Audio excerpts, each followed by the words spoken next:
Welcome, class. Today we're going to go over My Shakespeare. You're going to be excited because, yes, there is rap involved.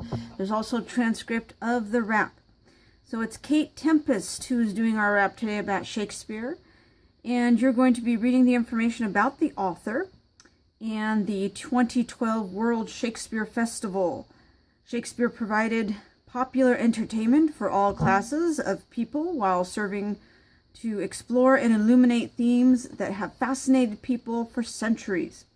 Kate Tempest's poem, along with the work of hundreds of others in the World Shakespeare Festival, show that the bard's works remain as inspirational and moving for young people today as they have for centuries. Tempest's performance demonstrates her emotional involvement with Shakespeare's language and characters, and she makes her connection clearly personal through the title and the last lines of the poem. The last lines of the poem suggest that if Shakespeare, ladies and gentlemen, if Shakespeare can inspire such emotion in a young popular rapper and poet like Kate Tempest, then Shakespeare's works might deserve a little bit closer attention. So although the words and the characters are old, the ideas and conflicts and themes are as new as tomorrow's dawn. So, ladies and gentlemen, as you're reading, please again make sure you have Cornell notes to take your notes, to make sure that you have all questions and vocabulary down that you need to have answered.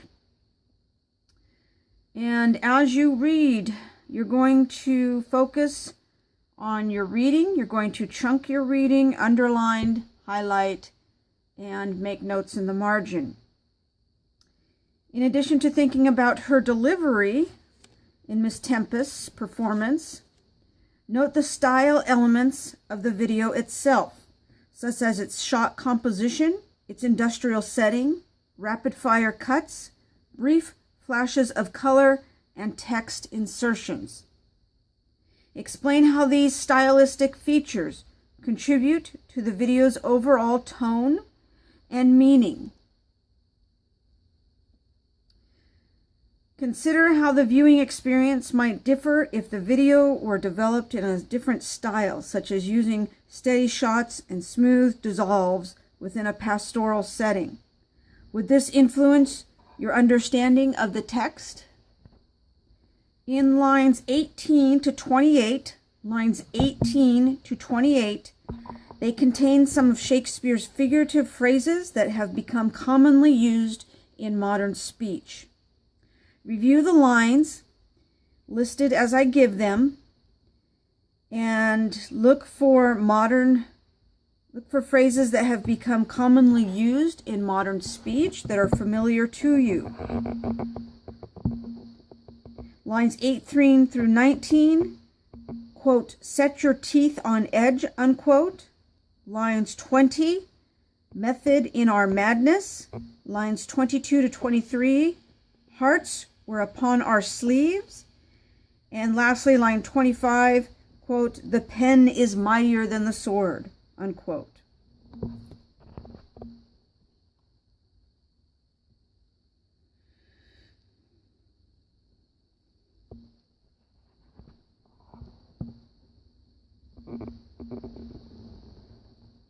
Theme is the dominating or central idea of a literary work. Have students think about Tempest's main idea as they read and reread the poem. As you read and reread the poem. Summarize the general idea of the first three stanzas. Make sure that you connect the possessive pronoun that begins each stanza with the poem's title. Look for alliteration. Remember, that's the repetition of initial sound of two or more words in the line, as in same sound. Remember that rhyme is the repetition of the same or similar sound created by vowels and consonants, the ends of the words, as in found sound. Remember that both are examples of sound devices. Identify the sound devices that Tempest employs in the first stanza. Alliteration, remember, will be used. So look at the first stanza. Adage is a concise, memorable statement of an idea. Adage is a concise, memorable statement of an idea. That's A-D-A-G-E. A cliché is a commonly overused phrase that describes an idea or situation.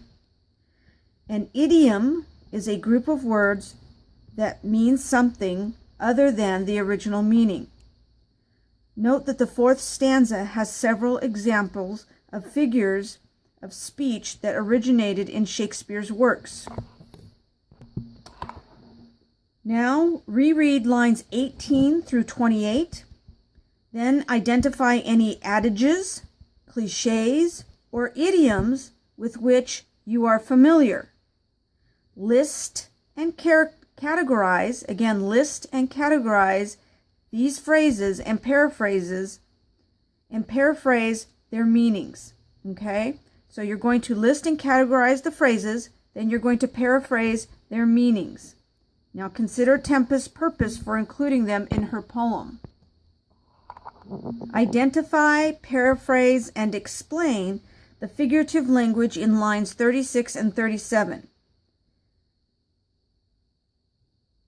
Poets can convey their themes inferentially, or they can state them explicitly. Summarize the central idea of the final stanza and locate in the stanza the poem's overall theme in lines 44 through 45. Lastly, consider the visual aspects of Kate Tempest's video and be prepared to discuss how these elements influence the overall impact of her performance. Try to incorporate images and multimedia elements into a blog. Be prepared to talk about creating a blog.